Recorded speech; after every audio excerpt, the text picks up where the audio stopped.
উল্টো দিকে এই ধরনের আন্দোলনকে যেভাবে প্রতিহত করা উচিত, অভিজ্ঞতার অভাবেই হোক আর অনিচ্ছার কারণেই হোক, যেভাবে এই আন্দোলনকে প্রতিহত করা হয়েছে তার ফল যে তাদেরকে ভুগতে হবে এ বিষয়ে কোনো সন্দেহ ছিল না।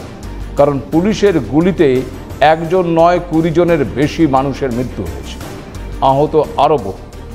খুব স্বাভাবিকভাবেই এই সুদান গুরুং এই মুহূর্তে নেপালের তরুণ প্রজন্মের কাছে মসিহা হয়ে রয়েছেন এবং তার নির্দেশ মতোই এই তরুণ প্রজন্মের একটা বিরাট অংশ এগিয়ে চলেছে। একদিকে যখন নেপাল এই অবস্থা দিয়ে বয়েছে, তখন আমাদের প্রতিবেশী আরেক দেশ 1 বছর আগে ঠিক যেখানে এই ধরনের আন্দোলন সংগঠিত হয়েছিল তারা কেমন আছে? নতুন করে সত্যি এই বাংলাদেশ সম্পর্কে বা বদলে যাওয়া বাংলাদেশ সম্পর্কে আপনাদেরকে কিছু বলার নেই।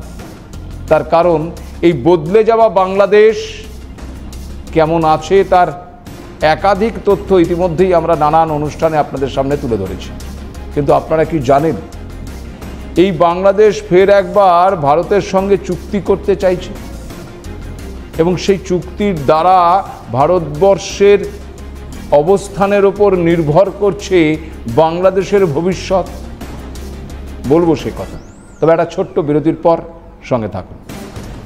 নেপালের যা পরিস্থিতি 1 বছর আগে ঠিক একই পরিস্থিতি হয়েছিল বাংলাদেশের। কেমন আছে বাংলাদেশ? যদি আমরা তার দিকে তাকাই তাহলে দেখব যে আশা, যে স্বপ্ন, যে প্রত্যাশা নিয়ে একটি সরকারকে উৎখাত করে একটা অন্তর্বর্তী সরকারকে স্থাপন করে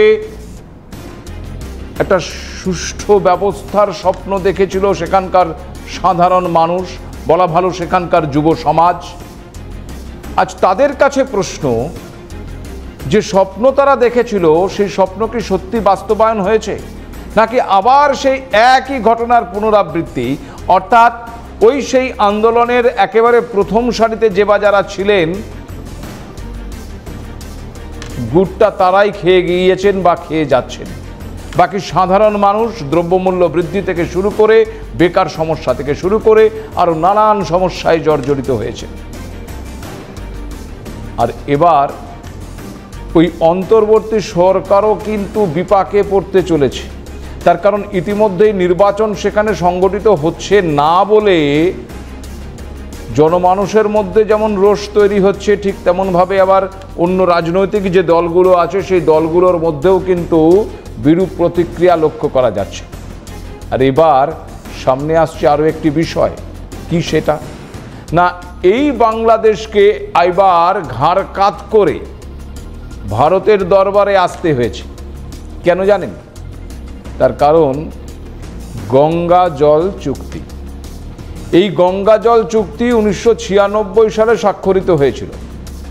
1996 সালে তৎকালীন বাংলাদেশের প্রধানমন্ত্রী শেখ হাসিনা আর ভারতের প্রধানমন্ত্রী দেবেগৌড়া সরকারের আমলে স্বাক্ষরিত হয়েছিল এই চুক্তি, যার মাধ্যমে দুই দেশের বিশ্বাস, সমঝোতা আর শান্তি রক্ষার একটা দিক নির্দেশ হয়েছিল।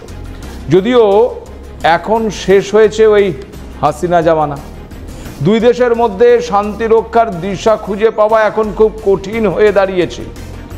তার কারণ ওই ইউনূস সরকারের আমলে যেভাবে ভারত বিদ্বেষের ছবি বাংলাদেশে ফুটে উঠেছে তা এর আগে কখনো দেখা গিয়েছে বলে তো জানা নেই।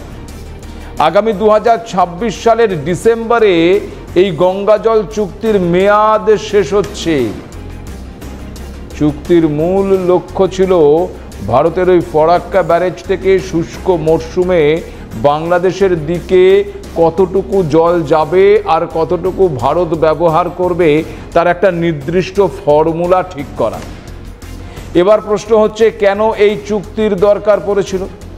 আসলে 1975 সালে ফরাক্কা ব্যারেজ চালু হওয়ার পর থেকে বাংলাদেশ অভিযোগ করে আসছিল যে গঙ্গার প্রবাহ কমে গেছে, যার ফলে পদ্মার জলপ্রবাহ কমে গিয়ে ওই বাংলাদেশের কৃষি, নৌ পরিবহন, মাছ ধরা, এমনকি ভূগর্ভস্থ জলস্তরে ক্ষতি হচ্ছে।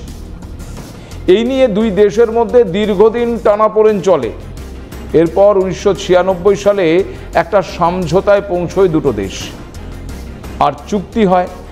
আর চুক্তির মেয়াদ ছিল আবার 30 বছর, অর্থাৎ ওই 1996 থেকে 2026।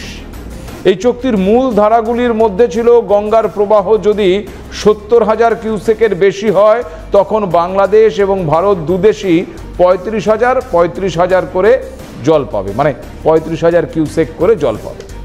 আর যদি ওই 70,000 কিউসেকের কম হয় তাহলে ভাগাভাগি হবে অ্যাডজাস্টেড অনুপাত অনুযায়ী।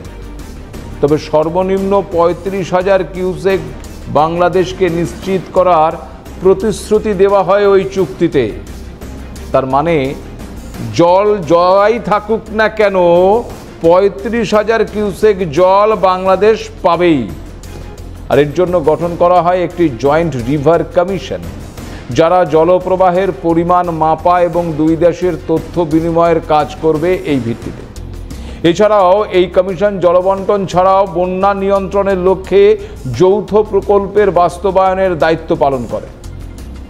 ইতিহাসের হিসেবে বলা যায় এটাই ছিল প্রথম দীর্ঘমেয়াদী জলবন্টন চুক্তি, যা দুই প্রতিবেশী দেশের মধ্যে একটা আস্থার সম্পর্ক তৈরি করেছিল।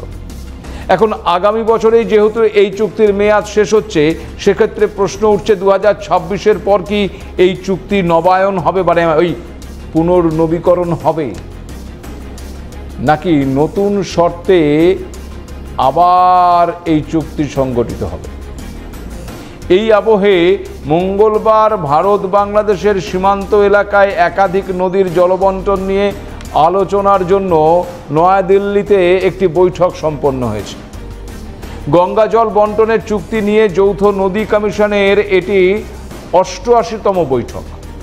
আন্তর্জাতিক নিয়ম মেনে গঙ্গা পদ্মার জল যথাযথভাবে ব্যবহারের পদ্ধতি স্থির করতে এই বৈঠক হয়েছে। এই দুই দেশের জলসম্পদ বিশেষজ্ঞ, কূটনৈতিক এবং নীতি নির্ধারকেরা অংশ নিয়েছে এই বৈঠকে। ভারতের তরফে উপস্থিত ছিলেন কেন্দ্রীয় জলশক্তি মন্ত্রকের কর্মকর্তারা। এই বৈঠকে ফরাক্কা ব্যারেজের জলের অংশীদারিত্ব নিয়ে দীর্ঘ আলোচনা হয়েছে। পাশাপাশি বাংলাদেশের কয়েকটি বড় দাবি সামনে এসেছে।